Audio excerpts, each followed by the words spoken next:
మంచిర్యాల జిల్లాకు నేను మా ఒక రాష్ట్ర నాయకులతో రావడం జరిగింది. సుభాష్ గారు మా chief spokes person, Bharat Prasad గారు, అదేవిధంగా మా సెక్రటరీ సీతారాం నాయక్ గారు, మాజీ ఎంపీ, రావు పద్మ గారు రాష్ట్ర నాయకురాలు, అదేవిధంగా ఇక్కడ స్థానికమైనటువంటి ఒక నాయకులతో ఈరోజు మంచిర్యాల జిల్లాలో పేట మధుకర్ అనేటటువంటి మా మండల అధ్యక్షుడు ఆత్మహత్యకు ఏవైతే కారణాలు ఉన్నాయో దాన్ని ఇంతకుముందు మా బండి సంజయ్ గారు వచ్చి దాన్ని మాట్లాడడం జరిగింది, ఎంక్వైరీ చేయడం జరిగింది.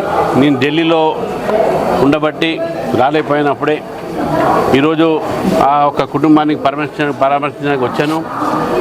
ఈ యొక్క ఏదైతే సంఘటన జరిగిందో ఇది పోలీసు అదేవిధంగా కాంగ్రెస్ పార్టీ సంబంధించినటువంటి ఒక వారి మధ్యన ఉన్నటువంటి ఒక ఏవైతే స్నేహబంధం కావచ్చు, వారి మధ్యన ఉన్నటువంటి ఒక అనేక రకాలైనటువంటి ఒక సంబంధాలతో ఈరోజు ఇక్కడ ప్రజల్ని వేధిస్తున్నారు, అదేవిధంగా రాజకీయ నాయకుల్ని వేధిస్తున్నారు, కార్యకర్తలు వేధిస్తున్నారు.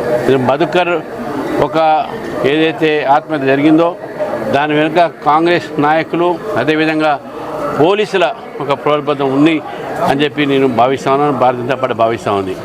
మాకు ఇచ్చిన సమాచారం ప్రకారం ఈ జిల్లాలో కాంగ్రెస్ నాయకులు పోలీసు ఒక యంత్రాంగంతో అనేక మంది కార్యకర్తల్ని జైల్లో పెట్టించి వాళ్ళపైన వేధింపులు చేస్తూ ఉన్నారు. ఇప్పుడు వారి కుటుంబంలో మాట్లాడి మరి వివరాలు తీసుకున్న తర్వాత మళ్ళీ మీడియా మిత్రులకు నేను వివరంగా మాట్లాడతాను. కానీ ఈ యొక్క జిల్లాలలో కాంగ్రెస్ పార్టీ అడగలు ఇంకా ఏవైతే అగత్యాలు చేస్తూ ఉన్నారో అది ఇంకా భారతీయ జనతా పార్టీ సహించదు. తప్పకుండా దానిపైన భారతీయ జనతా పార్టీ ప్రతిఘటిస్తుంది. మీరు తప్పకుండా దాని మీద చర్య తీసుకుంటామని చెప్పేసి కూడా మీ ద్వారా ప్రజలకి తర్వాత కాంగ్రెస్ నాయకులకు పోలీసులు తెలియజేస్తున్నారు.